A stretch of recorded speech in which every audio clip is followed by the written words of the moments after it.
Bienvenue dans Stratégie au féminin, le podcast qui décrit les méthodes et la résilience des femmes qui pilotent des projets à fort impact. À chaque épisode, je rencontre une femme qui, comme moi, transforme les défis en levier de performance. Stratégie au féminin, l'espace où la stratégie et l'intelligence émotionnelle se rencontrent. Bonjour, j'espère que vous allez bien. Je vous souhaite la bienvenue à la troisième et dernière séquence avec notre super invitée, Nadia. Ça va, Nadia? Ça va très bien et toi? Oui, très bien, merci.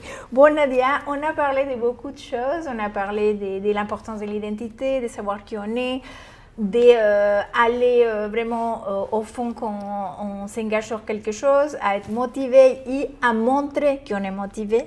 Pas seulement à le dire, voilà, il faut vraiment le montrer pour pouvoir réussir. On a parlé de ton beau parcours où tu as fait carrière de stagiaire à directrice, voilà, responsable nationale. C'est vraiment super intéressant tout et comment t'impacte en plus avec ton travail, ce que tu fais.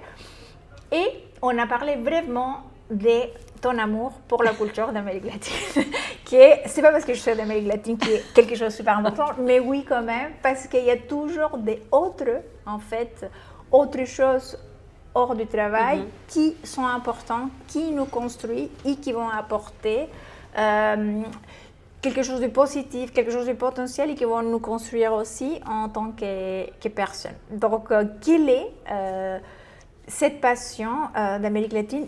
Est-ce que tu peux aller plus loin et nous raconter un peu, ok, elle est salsera, mais quoi d'autre? Alors, comme je te le disais, ma sœur était prof d'espagnol. J'ai baigné un petit peu dans, on va dire, la culture hispanique parce que j'entendais beaucoup la musique, on regardait des films et donc ça m'a beaucoup orientée tout doucement vers là-bas. Vers l'Amérique latine. Je pense que ça a toujours été, en tout cas, des pays que je voulais visiter. J'ai toujours voulu voyager, donc forcément, très rapidement, ça a été l'Amérique latine. Et la danse. Et la danse, parce que j'ai toujours aimé danser. Voilà, c'est quelque chose en moi depuis petite. J'ai toujours aimé danser, donc j'ai commencé la salsa. Voilà, il y a, je dirais, une bonne douzaine d'années. Et je me suis passionnée pour la salsa. Et quand je me passionne pour quelque chose, j'ai tendance à aller vraiment creuser. Je vais à fond, c'est comme ça. Avant, je faisais du handball, et bien, je jouais, je faisais mes matchs, et puis j'ai été aussi arbitre de handball. Quand j'ai une passion, j'aime aller, on va dire, explorer les différentes dimensions. Et là, c'est quelque chose que j'ai fait avec la salsa. Donc, j'ai commencé à danser, à apprendre déjà à danser. Une fois que je me suis mise à danser, je suis allée 2 fois à Cuba parce que voilà, et j'avais envie d'aller. Tu as été aussi à des festivals de salsa ailleurs, dans d'autres pays? Oui, beaucoup. Donc, forcément, j'ai réussi à allier la passion pour le voyage et la passion pour l'Amérique latine et la musique. Donc, j'ai un peu mélangé tout ça. Je suis allée à Cuba, ça m'a permis de découvrir une culture dont j'avais entendu parler. J'en ai entendu parler, j'avais vu des films. Mais le fait de découvrir, on va dire, à l'intérieur du pays, et de voir l'importance que peut avoir la danse et la musique dans la vie en fait du peuple, ça m'a déjà beaucoup animée. Effectivement, après je suis revenue, j'ai fait d'autres festivals en France, j'ai été voir beaucoup de concerts, j'ai écouté beaucoup de musique et chemin faisant, je ne me voyais pas devenir professeur parce qu'on m'a déjà dit mais tu n'as pas voulu donner des cours? Non, parce que je ne pense pas avoir la pédagogie, je suis très consciente de mes compétences et de mes incompétences. Et je me suis dit, je n'aurai pas la patience ni la bonne technique, parce qu'il faut il faut avoir la technique, donc je me suis dit non. Par contre, j'ai développé des compétences à force d'écouter la musique, à force de faire des concerts, d'aller... Et là, je me suis dit, j'ai envie de me lancer dans un nouveau challenge et je suis depuis 1 an à peu près DJ de salsa. Waouh, bravo. Gracias. DJ estrella.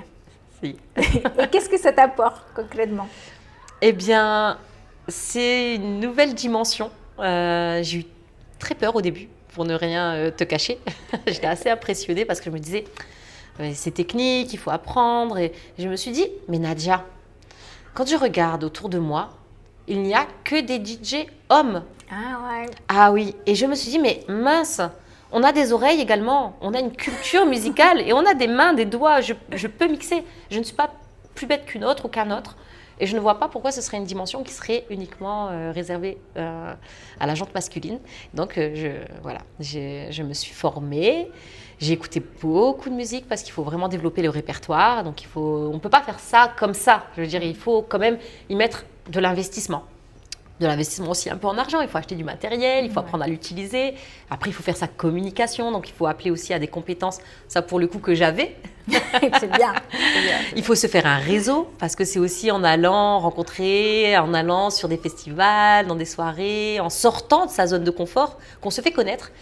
Et du coup, ça m'a apporté un nouveau réseau, de nouvelles compétences, voilà, puis une appréciation de la dimension qui est, enfin de la passion qui est différente. C'est-à-dire que je prenais beaucoup de plaisir à danser et je me suis rendu compte que je prenais autant de plaisir à faire danser parce que j'ai le sentiment de transmettre de la joie et ça me rend heureuse. Mais c'est bien, tu vois, c'est autre façon de transmettre, pas en étant enseignante, mais quand même en train de transmettre quelque chose. Tout à fait. C'est vraiment bien. Et en fait, Nadia, tu as parlé aussi beaucoup de ta famille, de ton père, de ta famille. Tu parles de ta famille comme un ancrage, quelque chose de vraiment important pour toi. Comment tu fais pour garder ces liens avec ta famille avec autant de responsabilités, parce que quand même, avec ton travail à la FEP, tu voyages beaucoup, tu as beaucoup de responsabilités. En plus, tu as ta passion que tu développes assez bien, tu voyages beaucoup, plus maintenant DJ Estrella s'ajoute à la liste de Nadia, à ton agenda. Comment tu fais pour garder ce lien avec ta famille? Eh bien, c'est un travail d'organisation, je dirais, et heureusement, j'ai des compétences pour ça. J'essaye de me garder un temps dans ma vie qui est nécessaire pour me ressourcer. Donc, j'essaye d'aller régulièrement voir ma famille, quasiment tous les week-ends. Il y a un temps qui est dédié à mes parents, à mon frère, ma sœur, mes neveux, mes nièces, mon beau-frère, ma belle-sœur, enfin bref, ma famille, quoi. Et donc, j'essaye de ne jamais passer plus de 2 semaines, au grand max 3, sans les voir. C'est pour moi important. Ou, quand je sens qu'il y a des périodes où je suis un peu moins disponible, je vais faire de petits voyages avec eux. Pour avoir aussi du temps, et du temps vraiment, pas rapidement, coup de vent, non, du temps de qualité aussi avec les personnes que j'aime. Et ça me permet de garantir que tout rentre dans mon agenda. Ouais. Mais c'est une organisation, je regarde le planning dès le début d'année. Ah là, il va se passer ci, il va se passer ça. Comment je garantis aussi Et c'est quelque chose d'important pour toi, quelque chose essentiel pour la vie de Nadia? Ah oui. Ah oui, c'est primordial. Pour finir cette dernière séquence, Nadia, est-ce que tu pourrais donner un conseil final?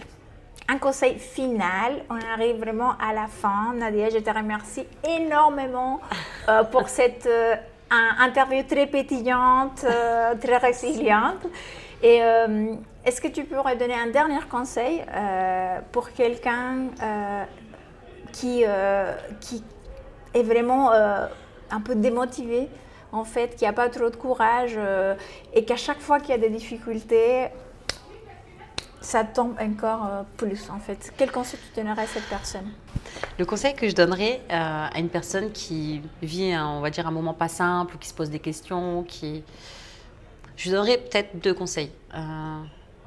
C'est d'appréhender la problématique, ou en tout cas ce qui se passe dans sa vie, étape par étape.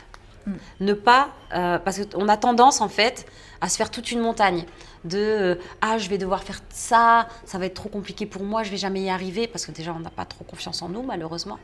Et plutôt que d'appréhender, on va dire, le projet ou l'objectif d'une manière trop générale, je dirais il faut se concentrer sur les petits pas. Et en fait, il ne faut pas regarder au loin. Si on regarde trop au loin, on n'y arrive pas. Il faut se dire aujourd'hui, c'est ça mon objectif. Demain, ça sera ça mon objectif. Et en fait, chaque jour se donner un nouvel objectif. Et à un moment donné, on fait une pause et on se dit ah oui, j'ai fait tout ce. On se retourne et on se dit j'ai fait tout ce chemin-là. Et en fait, c'est appréhender les choses avec un peu plus dans le temps. Se faire confiance. On est tous capables d'eux. Et on a tous en soi les compétences. Donc il n'y a pas de raison. Il faut se faire confiance. Il faut y aller. Et peu importe ce qu'on pense de nous, peu importe. Voilà. Magnifique. Merci beaucoup, Nadia. Bon, à la prochaine.